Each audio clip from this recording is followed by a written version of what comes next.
Il est 8h36, notre invité, François Gabard, bonjour. Bonjour.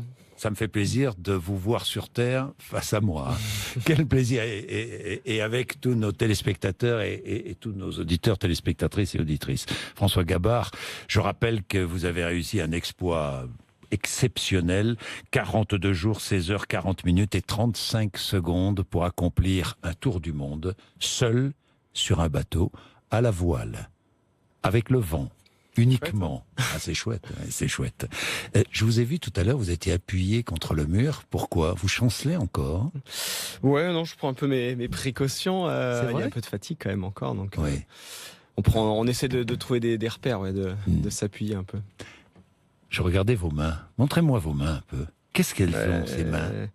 Elles ont tiré sur des bouts pendant 42 jours. Oui. Donc du coup, elles sont un peu fatiguées, mais elles sont plutôt en bonne forme. En fait, je me suis pas blessé sur ce tour du monde. J'ai quasiment pas eu de bobo. Ouais. Les mains, je vois des cornes partout. Il y a un peu de cornes, ça tire, quoi. L'endurance, la difficulté, vous ne vous êtes pas blessé. On se blesse parfois. Comment fait-on quand on se blesse seul au milieu des océans? Alors on a toute une formation, on a pas mal de matériel à bord. On a des formations en amont pour être éventuellement capable d'intervenir. Après, on n'est pas médecin, on peut appeler, heureusement, des médecins. C'est vrai qu'on a cette communication satellite qui nous permet d'appeler quasiment à n'importe quand la Terre. On va revenir sur la technologie qui vous accompagne. Mais après, ce qu'il faut comprendre, c'est que quand on traverse l'Atlantique, on est quasiment toujours à portée d'avions, hélicoptères, éventuellement cargo, parce qu'il y a du trafic maritime. Donc on peut espérer avoir de l'assistance. Alors sur un tour du monde, et encore plus en record, où il n'y a pas d'autres concurrents autour de soi, il y a des moments où on est dans des zones, en l'occurrence dans le sud de l'océan Indien ou dans le sud du Pacifique, où il n'y a personne. En fait, il y a pas d'humain. Oui, on a beaucoup parlé de Thomas Pesquet, mais vous étiez beaucoup plus loin de la Terre, ferme que Thomas Pesquet, lui. Thomas. Ceci dit, parce que j'ai vu Thomas. Vous étiez à 4-5 000 kilomètres. C'est ça. Je crois que vous l'avez vu. Hein. On s'est vu hier soir avec Thomas. Hier soir. Ça tombe bien. Et en fait, ce qui est assez drôle, c'est que. Alors c'est vrai qu'on est loin, mais ceci dit, il y a des moments où Thomas Pesquet passait au-dessus des océans, au même endroit où j'étais éloigné des côtes. Donc lui aussi, il était aussi très éloigné, pas tout le temps. C'est vrai. Mais c'est vrai qu'on on a peut-être du mal à réaliser ça, mais à des moments, on est très loin. Et si on compare, par exemple, je pense avec les gens qui vont sur l'Everest, il y a un moment, un endroit où les hélicoptères ne peuvent plus aller, où les secours terrestres ne peuvent plus aller. Et nous, sur le bateau, donc c'est pareil, il y a un moment donné où si jamais on a un souci, il n'y a pas de transport maritime dans le coin, il y a pas de secours. Je vais vous parler de la solitude tout à l'heure. C'est intéressant, ça m'intéresse beaucoup, la solitude. Vous avez atteint des vitesses de 90 km/h, 89 km/h, presque. 47 nœuds, donc ça 47 fait 8 nœuds.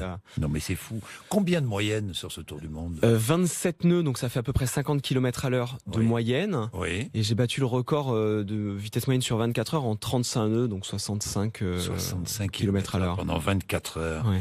C'est fou. Trimaran de 30 mètres de long, de 21 mètres de large, un très gros bateau. C'est grand, à maîtriser seul. C'est un peu la difficulté.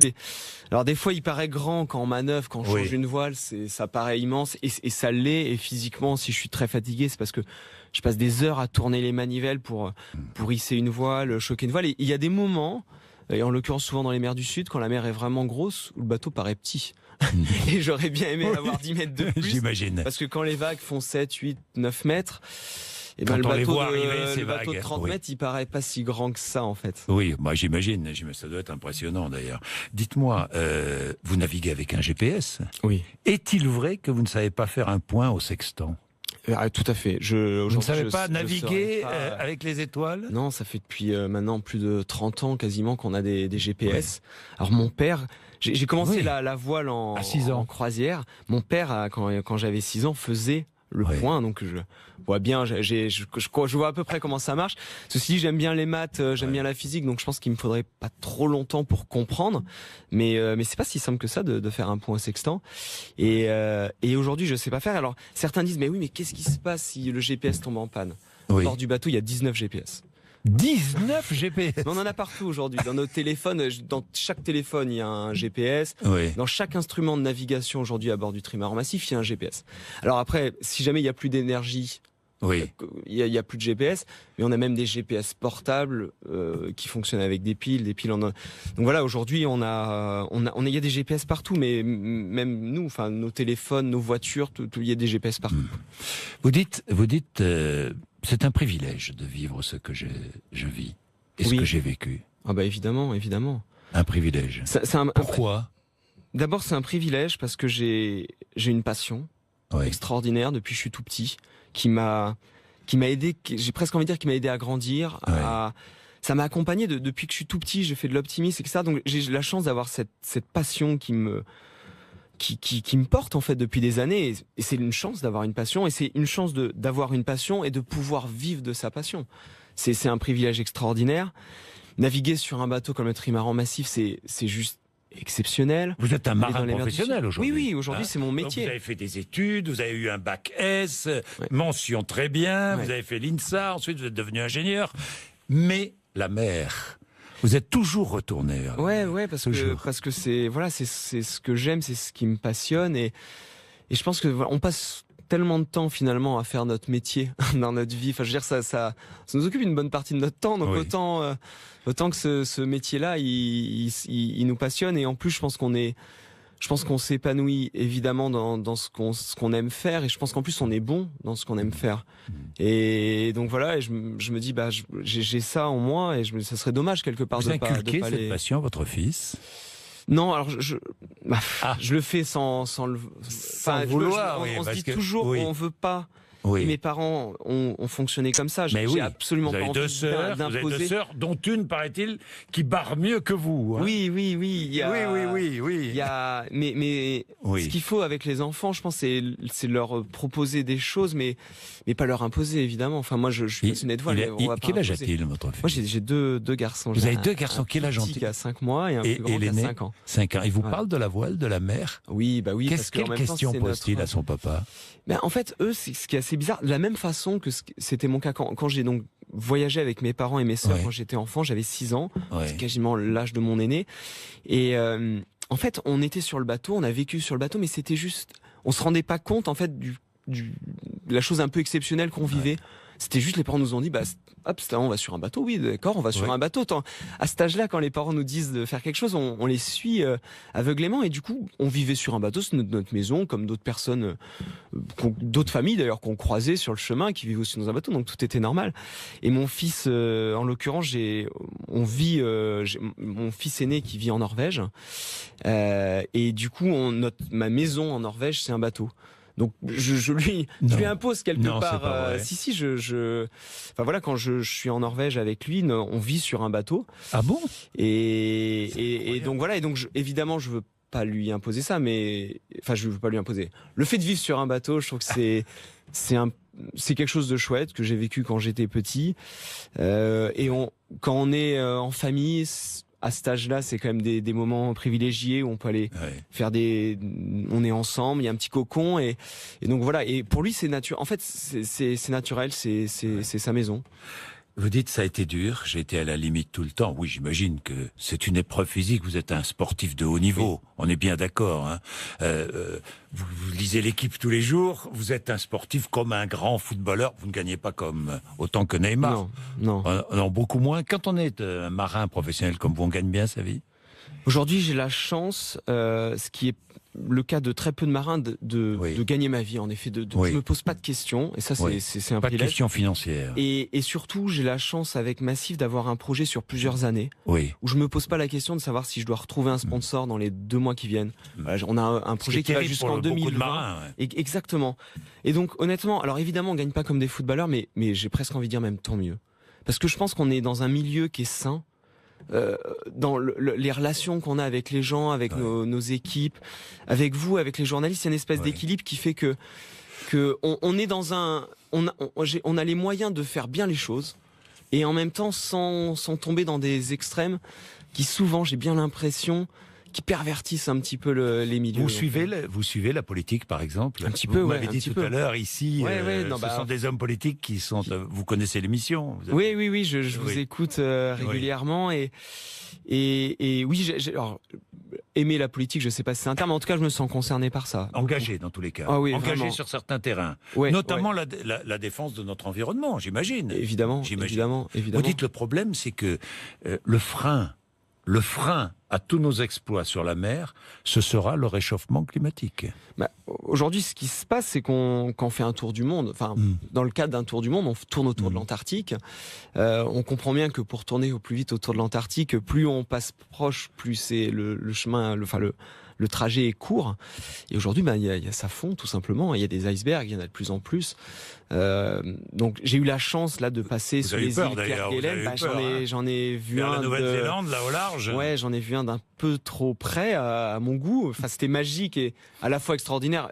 Je parle de privilège, voir un iceberg, c'est quelque chose d'extraordinaire. Mais voilà, là, c'était pas forcément voulu, souhaité et un tout petit peu dangereux. Donc voilà, c'était pas génial. Mais est-ce que ces mers du Sud qui, moi, me fascinent en tant que marin, on pourra y naviguer dans 5, 10, 15 ans?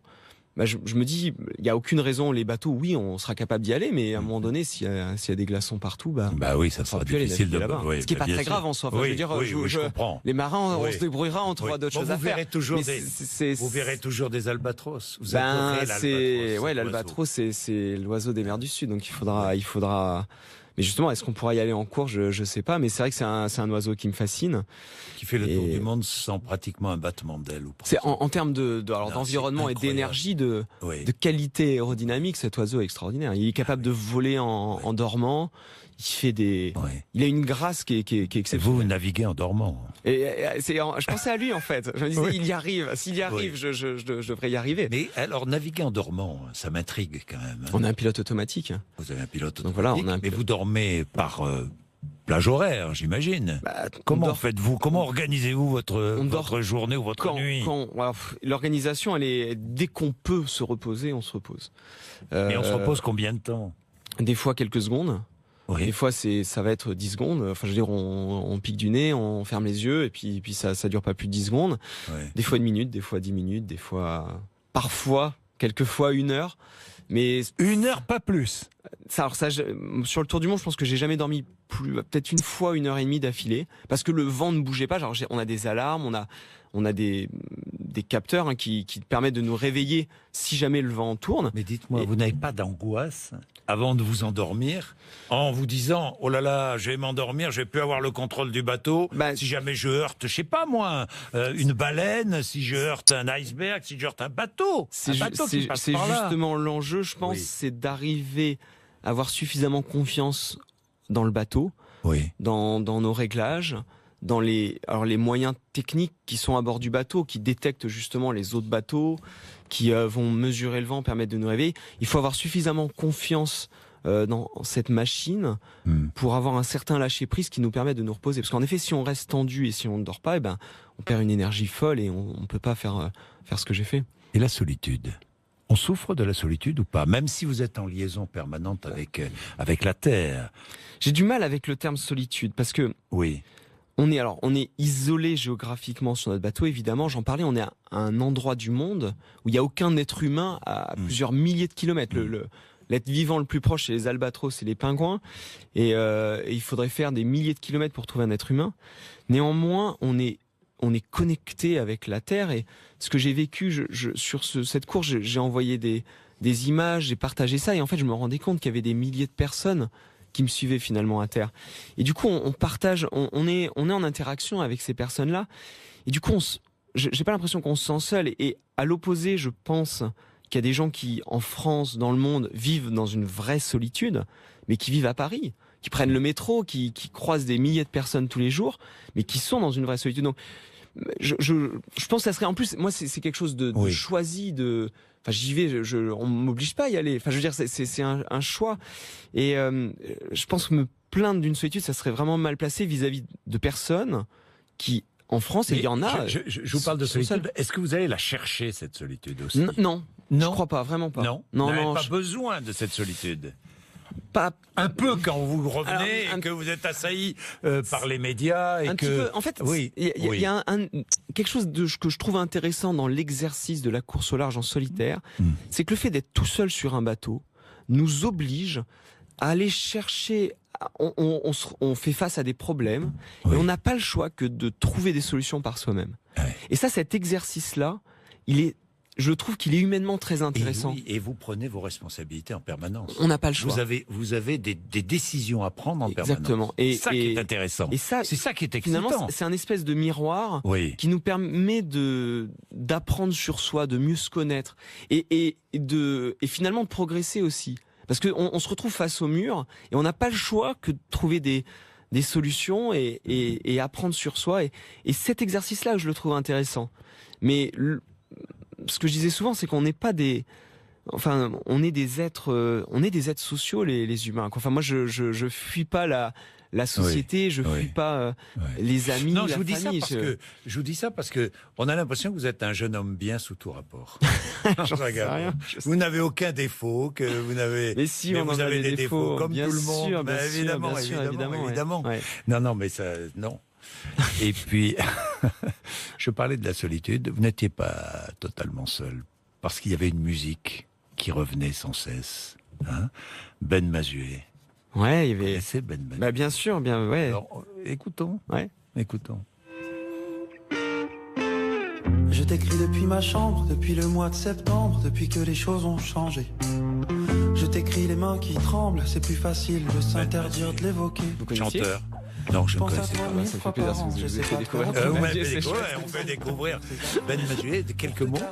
Bah en fait c'est juste que j'ai découvert cet artiste il y a maintenant un peu plus d'un an. Il a sorti un album là juste avant le tour du monde que j'écoutais un peu. Vous savez, des fois quand on écoute la musique, il y a un truc qui nous plaît puis on l'écoute un peu en boucle et tout. Et en fait parce qu'on s'était croisés un peu via Twitter, on s'était envoyé des petits messages. Et donc juste avant le tour du monde, je lui avais dit que j'aimais bien son dernier album. Un journaliste qui me demandait ce que j'écoutais, je lui ai parlé de Ben Mazué et il m'a fait en plus un cadeau assez extraordinaire pendant le tour du monde parce qu'il a enregistré un petit medley pendant le tour du monde que j'ai écouté au Cap Horn. Au Cap Horn. Ouais, c'était ma récompense du Cap Horn. J'avais le droit à cette petite vidéo. Qu'est-ce que vous avez fait au Cap Horn? Non, rien de particulier. Ben, quand vous avez franchi. En fait, alors c'était assez bizarre le Cap Horn parce que je suis passé au large. J'ai pas vu le caillou, j'ai pas vu le rocher. Je suis passé au large, donc c'était assez virtuel finalement parce que c'était une ligne. Oui. Mais évidemment, il y a une espèce de soulagement qui est énorme parce que c'est très symbolique. C'est la fin des mers du Sud. Les grands marins, en plus, tous les grands marins. Et une fois qu'on passe au Cap Horn, on tourne à gauche et puis on tourne à gauche. Et puis on revient vers la maison. Non, à droite c'est l'Antarctique. À droite c'est l'Antarctique. Et un tour du monde en bateau, c'est très très simple. Hein. Oui. On descend l'Atlantique, on tourne à gauche à chaque fois et puis on tourne comme si on faisait le tour d'un lotissement. Enfin, je veux dire, il faut toujours tourner à gauche. Si on hésite à un moment donné, il faut tourner à gauche. C'est extraordinaire ça. Non, donc vous voulez faire le tour du monde, vous tournez toujours à gauche. Voilà. Exactement. Est-il vrai que vous aurez bientôt une crêpe à votre nom? Ah, j'en ai déjà une en plus. Vous avez déjà une crêpe? Comment s'appelle-t-elle? La Fange Gab. La Fange Gab. Mon surnom bretonnisé, le François. Parce que vous êtes charentais. Hein. Je suis charentais, mais voilà, j'ai été accueilli à merveille chez les Bretons. Alors, la Fange Gab. Et la Fange Gab, qu'est-ce qu'il y a dans fromage, cette crêpe? jambon, poireau. Voilà. Poireau. Poireau. Ouais, j'aime bien le poireau. Ouais. Bon. Je termine avec ce tweet de Sophie qui vient de nous l'envoyer. Il a un sourire large comme un soleil. Pour une fois qu'on ne parle pas assassin, dette, famine, racisme, violence à la radio, vive le sport, vive l'engagement et vive la performance. Et puis j'ai un autre message de Vincent. J'étais dimanche à Brest. Félicitations François. Tu nous as fait rêver et énormément d'émotions lors de ton arrivée sur le podium du quai Malbert. Tu es un grand champion. Voilà. C'est chouette, hein? Heureux, non? Évidemment. Ça m'a fait plaisir, nous aussi. Ça nous a fait plaisir de vous recevoir. Merci beaucoup. François Gabard. Merci. Il est 8h55, RMC BFM TV.